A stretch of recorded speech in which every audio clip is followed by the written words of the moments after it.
Kasih karunia dan damai sejahtera Allah Bapa kita dan anaknya Tuhan Yesus Kristus menyertai saudara. Amin. Shalom saudaraku yang terkasih, di dalam nama Tuhan Yesus Kristus senang bisa menyapa saudara di tempat saudara berada hari ini dalam dimensi yang berbeda, tetapi dalam dunia yang sama. Sebagai insan yang diciptakan untuk Tuhan, sebelum melakukan rangkaian aktivitas kita pada hari ini, marilah kita mengawalinya dengan mendengarkan firman Tuhan. Shalom saudara-saudari yang dikasihi Tuhan Yesus Kristus. Pembacaan pada pagi hari ini diambil dari Lukas 16 ayat 10 yang berbunyi, "Barang siapa setia dalam perkara-perkara kecil, ia setia juga dalam perkara-perkara besar. Dan barang siapa tidak benar dalam perkara-perkara kecil, ia tidak benar juga dalam perkara-perkara besar." Demikian firman Tuhan. Shalom. Saudaraku yang terkasih, di dalam nama Tuhan Yesus Kristus, kerap kita sepele dengan ungkapan yang berkata bahwa kecil terinjak-injak, besar terbawa-bawa.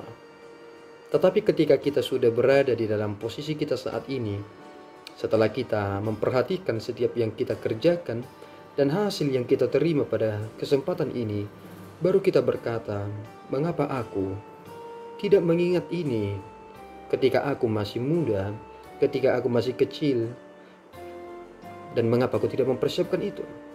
Dan akibatnya, kita sekarang berkata sudah terlambat. Tidak mungkin lagi kita bisa kembali seperti sedia kala untuk memperbaiki semuanya.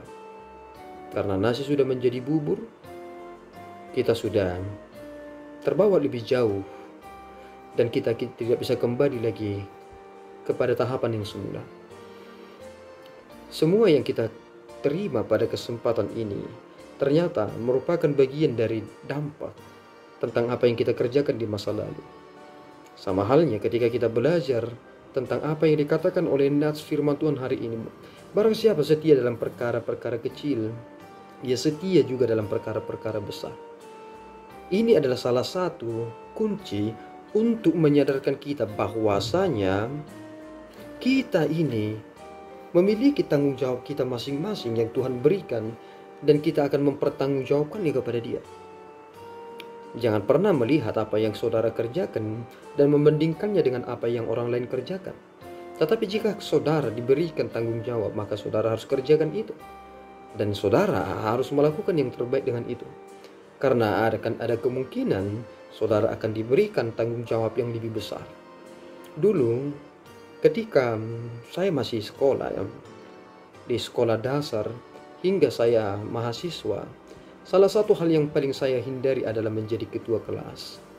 Tidak tahu mengapa, saya lebih takut ketika saya diberi tanggung jawab sebagai ketua kelas.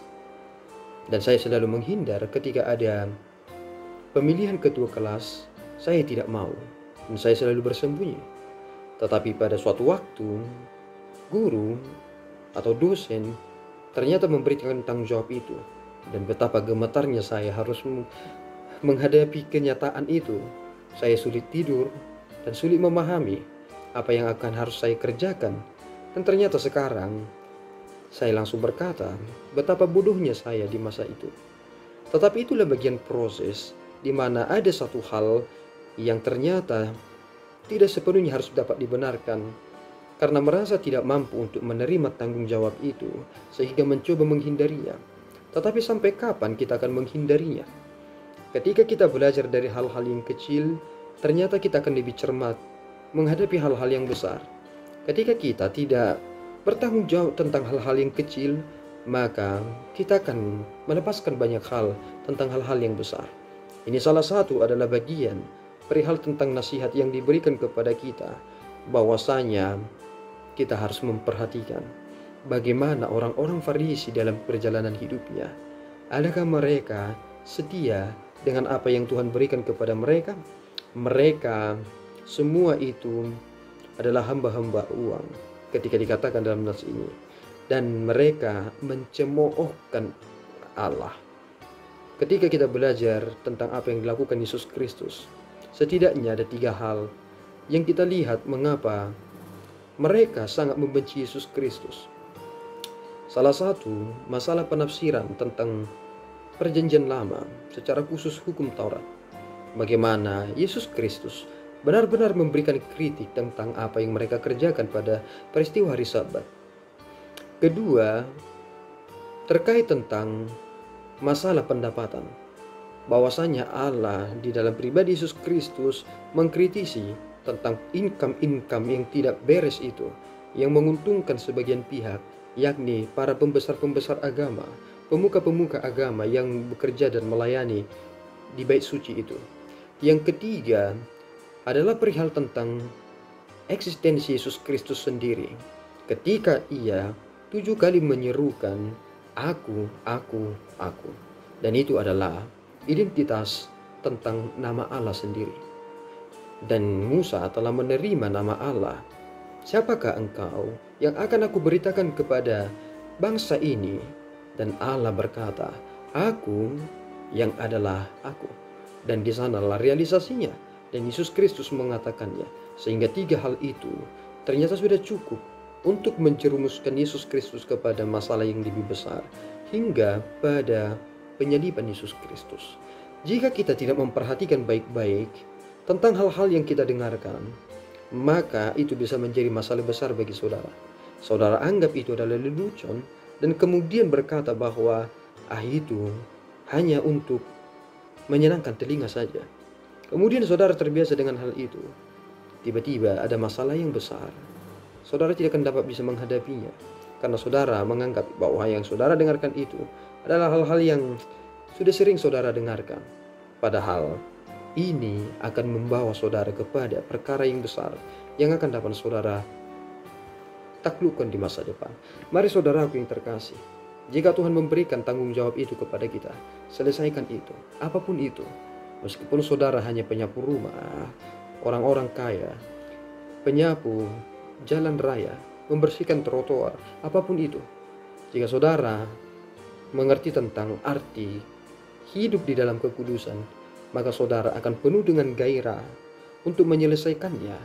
Karena perkara itu harus menjadi bagian di mana saudara menyatakan kemurahan hati Tuhan yang akan nyata lewat pekerjaan itu.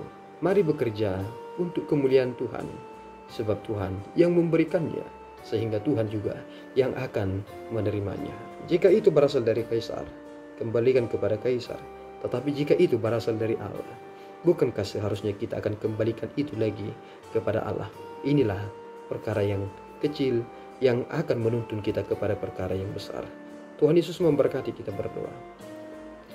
Ya Tuhan, kami bersyukur atas berkat-Mu. Terima kasih Bapa atas tuntunan-Mu. Engkau menolong kami untuk mempersiapkan diri kami sungguh-sungguh.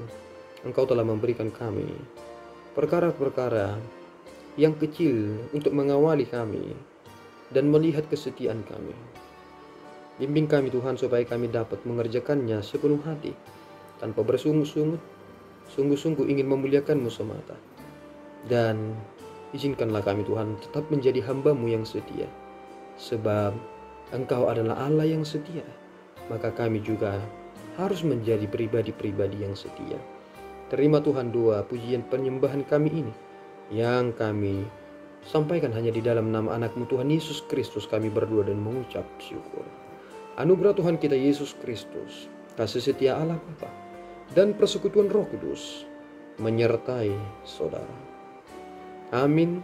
Tuhan Yesus memberkati.